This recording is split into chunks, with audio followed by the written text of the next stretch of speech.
श्री जगन्नाथ नमस्कार प्रिय बंधुगण मु विश्वजित आपण मानंकु स्वागत करुछि मो यूट्यूब चैनल विश्वजित मेमोरियल को मु आज आपण मानंक पई नै आसीछि बहुत बड़ मंत्रटिए जहाँकि जमशिला मंत्र।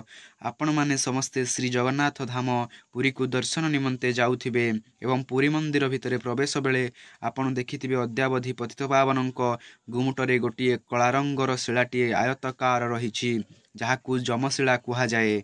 एही जमशिलार रहस्य हेउछि एही जमशिला को जे स्पर्श करी जगन्नाथंकु दर्शन करे तांकु जम स्पर्श करि पारिबे नाही, जेहेतु से क्षेत्र रे पहुंची जमशिला को स्पर्श करी जगन्नाथंकु दर्शन लाभ करिसंती।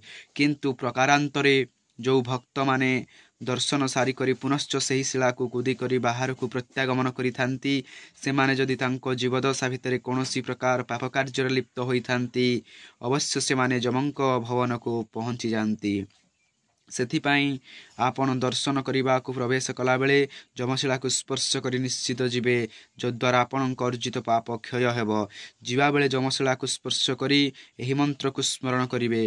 मंत्रटी हेउछि श्रीकृष्ण गोविंद हरे मुरारी हे नाथ नारायण वासुदेव।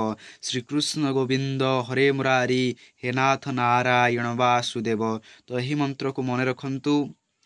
आपण जेते बेले भी पुरी श्री जगन्नाथ मंदिर को प्रवेश करी दर्शन पाई जिबे एही मंत्र को जमशिला को स्पर्श करी गान करिवे। तो आपण माने जानी गले बंधुगण एवं एही मंत्रटी को बा एही रहस्य को समस्त बंधु माननकु शेयर करंतु एवं लाइक करंतु। मो यूट्यूब चैनल नुआ आसीथिले चैनल टी को सब्सक्राइब करिवे। रहुछि नमस्कार।